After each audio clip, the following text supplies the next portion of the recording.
One of the things that people think gets you the best reactions in card magic is the trick itself. False. It's your ability to perform the trick that gets you the best reactions. Let me show you what I mean. Take a look at performance number 1. We have a card selected, it's the ace of spades. We'll take it, leave it somewhere right in the center, and with a snap, the ace comes right to the top. Now compare that to the second performance. I'll riffle through the side of the deck and ask you when to stop. Let's say you say stop right around here. We'll take the next card, and it happens to be the 8 of hearts. We'll take it, leave it somewhere in the center, and I want you to push that card in. There we go. And now I'll give the deck a magic riffle. Check it out. Just like this, your card will jump right to the top. Now you can tell me in the comments which one you think is better, but I think you know I know that you know that I know you know. You know? No. Is that right? So let me give you a quick rundown of 2 simple yet powerful tricks when performed well. Imagine you borrow a deck of playing cards, and before the trick begins, you give the deck a nice thorough shuffle. The deck is then cut by a spectator into 4 even piles, and each one of the piles is shuffled up. At the end of the trick, the top card of each pile is flipped over to reveal the 4 aces. Imagine once again you borrow a deck of playing cards from the spectator, and you give the deck a cut wherever they'd like. And we're going to take the cards that they cut, we're going to put them face up on top of your hand like so, and we're going to take the rest of the cards, put them face down on top of your hand as well. So we have half the cards face down, and we have half the cards face up. Then by the end of the trick, after giving the deck a couple of turns, we'll see all the cards are facing the exact same direction. What up, crew? It is Magic Monday, and this is your place to learn magic, master performance, and captivate audiences, as mentioned a little bit in the title of this video. If you're joining me here for the first time, you chose a great place to start because in this video, I'm going to force you to focus in on your performance so that you can master your magic. So before we begin, make sure to smash that like button, hit subscribe, grab your favorite deck of playing cards, and now, let's do it. Alright, yo, so check this out. For those of you who are curious, today I'm going to be using the Gravity Luna playing cards, and check those out. By the way, they are gilded, so hopefully you can see them well on screen. But we'll start this card trick off by giving the deck a bit of a shuffle, maybe just something like this. We can even give the deck a couple of cuts after I finish my shuffle, maybe just something like this. And I guess we should be pretty okay and set to go. Now what I'm going to do is I'm going to hand the deck over to you, and I ask you to cut the deck in half. So take half and cut it as you please. Let's say right around here. That's close enough to half. Now we're going to cut these halves in half as well. So go ahead, cut this one in half, and you want to go ahead and cut this one in half. Now here's what we'll do. You take this half, you shuffle it up. I'll take this half, I'll shuffle it up. You take this half, you shuffle it up. I'll take this half, and I'll shuffle it up. So let's just say you shuffle up your half. Let's just say I shuffle up my half. Again, you shuffle up your half, and again, as I said, I will shuffle up my half. All right. So we've shuffled these cards up, and you've cut them pretty much wherever you wanted. Now I want you to take 3 cards from the top of this pile, move them to the bottom, and put 3 cards now, 1 on each one of these piles. So 1, 1, 1. And we're going to do that for every single one. So 3 to the bottom, 1, 1, 1. Again here, 3 to the bottom, 1, 1, 1. And one final time, 3 to the bottom, 1, 1, 1. Now check this out. Again, the deck was shuffled. You cut the deck wherever you wanted. All 4 quarters of the deck were shuffled. And check it out, the cards that we ended up with the ace of diamonds, the ace of hearts, the ace of clubs, and the ace of spades. In case you couldn't see them super clearly, there they are. Alright, yo, so welcome to the tutorial of the first trick. Just to give you some background on this effect, it's from the Royal Road to Card Magic, and it is known as a poker player's picnic. It's a neat little card trick that you can do with or without a borrowed deck, or with or without a setup. So that being said, let's just go ahead and break it down. So first things first, like I said, I really want to focus on performance in this video while also teaching you the trick. So what you want to do is, first thing you need is a deck of playing cards, of course, and you need the 4 aces. Now the 4 aces, if you're using a borrowed deck of playing cards, I think this would obviously work better, since it's just, you know, it's whatever the spectator has. But you can again do it with a setup deck. But what you want to do, as soon as you get your deck of playing cards, and again, this is either before you do the trick or during the trick, you can just go through the deck if it's borrowed and look for the 4 aces. And what I'd recommend to do is cull the 4 aces to the top of the deck. So we have ace number 1 here. I'm going to cull that card. And by the way, if you don't have, too much experience doing the cull, I have a video tutorial on it. I'll put the link to it on the screen. But you are going to cull that card to the back like so. You're going to keep on going, look for the next ace, do the same thing. Look for the next ace, do the same thing, and when you get to the final ace, if you get to the final ace ever, you're going to do the exact same thing. Continue going through until you get to the end, and now these 4 cards are going to go on top, and you're going to close up the deck. And the cover in which you do this, because every time you're doing some level of Magic, you want a reason behind everything that you do. So the reason I give behind that, the reason I'm doing this, is I want to go through the borrowed deck and make sure we don't have any jokers or extra add cards, and just confirm that. And to that, in the spectator's mind, that seems very normal. So that way you can easily control the 4 aces to the top of the deck. Once the setup is complete, you want to have as much interaction with the spectator as possible. So I'd recommend putting the cards down on the table and asking the spectator to give the deck a cut the deck in about half, and do the same thing again with each half. So they cut the deck in half, cut the deck in half again. Now you want to make it seem kind of random and of course increase the interaction. So I take the first pile, put it towards the spectator, take the second pile, pull it towards me, third pile goes towards the spectator, second pile goes towards me. And if you want to even increase your interaction even more, you can ask the spectator to select the number 1 or 2, and obviously don't tell them what each number is going to be. But if they select the number 1, you can say, okay, you'll get the first pile. If they select the number 2, then you can say, I'll get the second pile. So in that way, you can kind of use a magician's choice, but you want the 2 decks that you're shuffling. You want this last packet here to have the 4 aces on top, okay? And that's the one thing you have to also keep in mind when the packet is cut into 4. The packet all the way to your right, most of the time, you can keep track, will be the one with the 4 aces. So we split it up like this. You have spectator 1 shuffle up this packet while you shuffle up that packet. So as they're shuffling, you shuffle as well. Once they stop shuffling, you also stop your shuffling. I think my thing ran out of battery.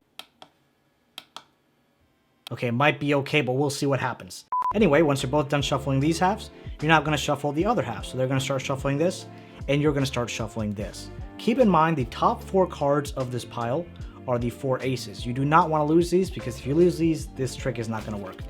And what I like to do is I like to throw over about half the packet like so, maintaining it here. Pull back, kind of create an in-jog, shuffle the rest over like this. Then I have this break here, I push down forward, that I know exactly where the 4 aces are. Continue shuffling, shuffle this up to the top, and you'll see your 4 aces are maintained. From here, you can pretty much straighten those cards out and do exactly what I did in my performance. Take the first pile, so not the pile with the aces, or the one all the way on the left, 3 cards, bottom, deal 1, 2, 3.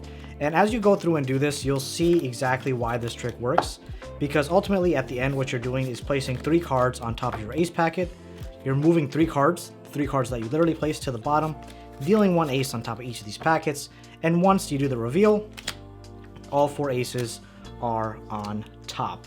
And of course, the more you have the spectator do the rest of this work, the better their reactions will be at the end. So that's a poker player's picnic. This thing just stopped again. I'm pretty sure it's dead.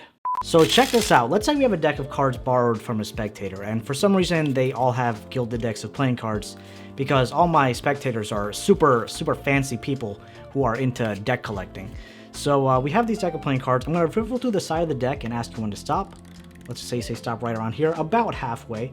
We'll take these, put these down. Actually, you know what? Instead of putting them down, we'll turn them face up. And you can see the top card here is the 8 of clubs. We'll turn them face up, and I'll put them on top of my hand. As you can see, there's my hand, and there go the cards. They're a bit slippery, so I'm going to try to keep as stationary as possible.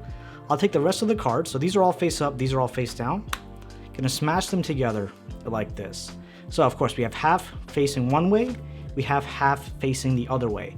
Now if I give it one more magic turn, and if I snap, nothing's gonna happen. But if I take, let's say, one face up card, so we take one face up card, this is the King of Hearts, look at that shine.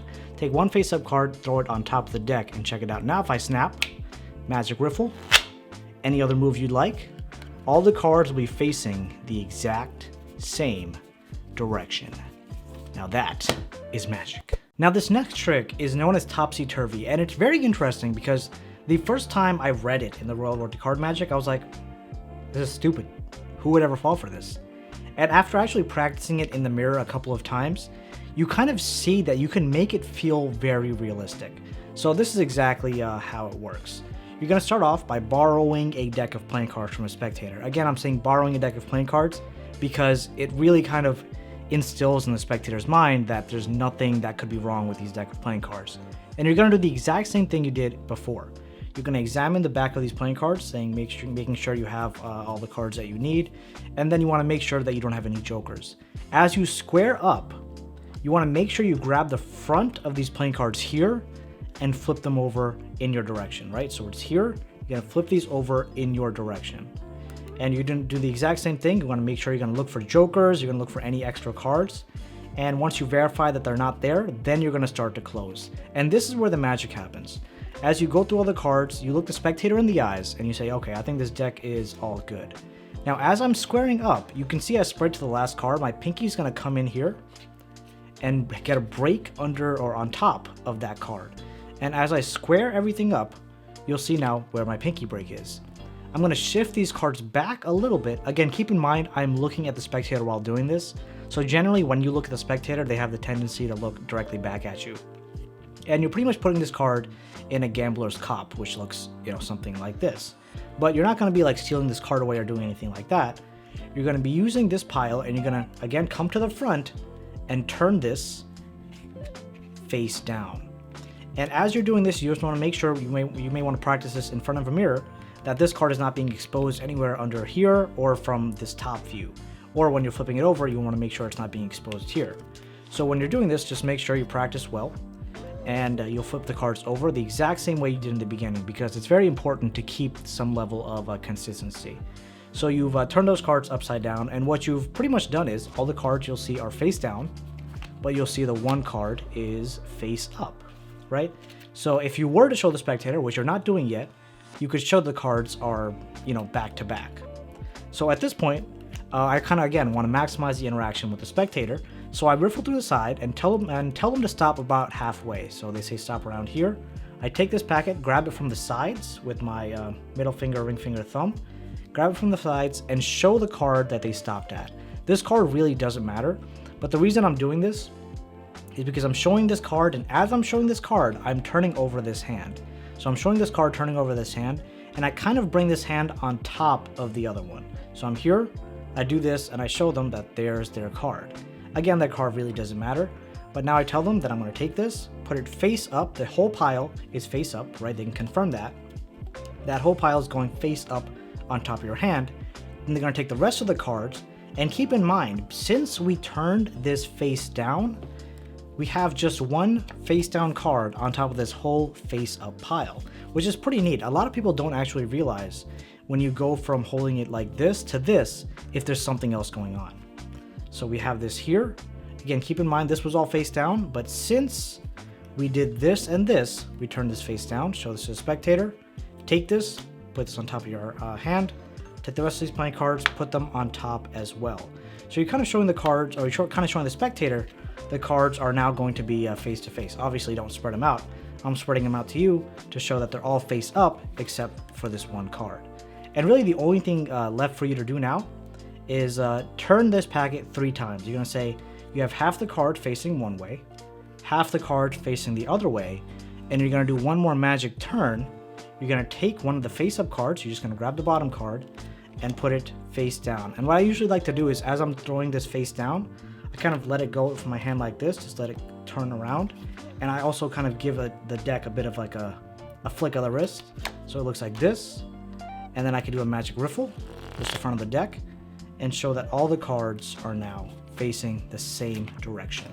And I know it's a very, very simple, very like, I guess bare bones trick, but I think the more you sell the spectator on it, the more confidence you perform with, the more interaction you have, the better output this trick is going to have. So that's why I think it's great in terms of mastering your level of performance instead of focusing on the trick itself.